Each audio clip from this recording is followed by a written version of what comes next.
আসসালামু আলাইকুম রহমতুল্লাহি ওয়া বারাকাতুহু। ঈমান বৃদ্ধি পায় চিন্তা ও গবেষণায়।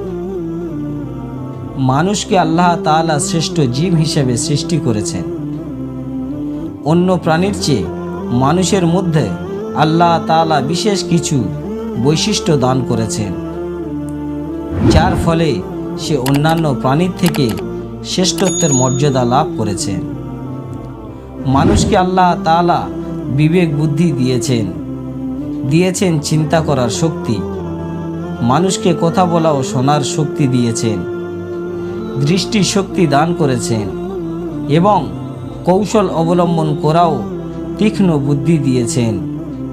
মানুষ তার বিবেক বুদ্ধি দিয়ে মেধা খাটিয়ে নানা কিছু উদ্ভাবন করেছেন। এটি আল্লাহ তাআলার অপার দান। পবিত্র কোরআনে আল্লাহ তাআলা বিভিন্ন জায়গায় তার সৃষ্টি নিয়ে চিন্তার কথা বলেছেন। ইরশাদ হয়েছে, হে নবী, তাদের বলো, লক্ষ্য করে দেখো আকাশমণ্ডল ও পৃথিবীতে কি কি জিনিস আছে। কিন্তু যেসব লোক ঈমান আনার নয়, আসমান ও জমিনের বিরাজমান নিদর্শন বলি সতর্ককারী নবী তাদের কোনো কাজে আসে না। সূরা ইউনূস আয়াত নম্বর 101।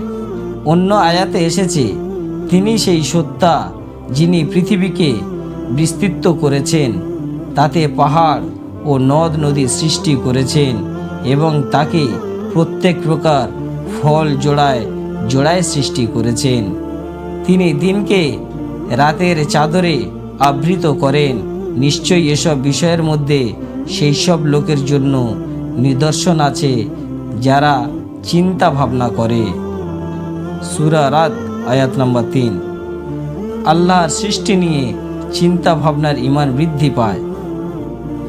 আল্লাহর সৃষ্টি নিয়ে মানুষ যখন চিন্তা ভাবনা করে, তখন তার ভেতরে পরিবর্তন আসে, জীবনের বাস্তবতা উপলব্ধি হয়। মানুষ যখন তার নিজের সৃষ্টি নিয়ে চিন্তা করবে, তখনই তার জন্য সঠিক পথে চলা সহজ হবে।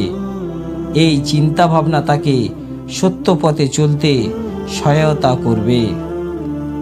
পবিত্র কোরআনে ইরশাদ হয়েছে, অতএব মানুষের দেখা উচিত কি বস্তু থেকে সে সৃজিত হয়েছে। সে সৃজিত হয়েছে সাবেগে সম্মিলিত পানি থেকে। এটা নির্গত হয় মেরুদণ্ড বক্ষ পাঁজরের মধ্যে থেকে। সূরা আত-তারিক আয়াত নম্বর 5 থেকে 7। পবিত্র কোরআনে নাজিল হয়েছে চিন্তা ভাবনার জন্য। পবিত্র কোরআনে আল্লাহ তাআলা বিভিন্ন জিনিসকে বিভিন্নভাবে ফুটিয়ে তুলেছেন। মানুষ যেন এই থেকে শিক্ষা গ্রহণ করে, যেন মানুষ উপলব্ধি করতে পারে। মানুষ যখন কোরআন পড়বে, কোরআন বুঝবে, কোরআন অনুযায়ী আমল করবে, তখন শয়তান মানুষকে সহজে বিভ্রান্ত করতে পারবে না।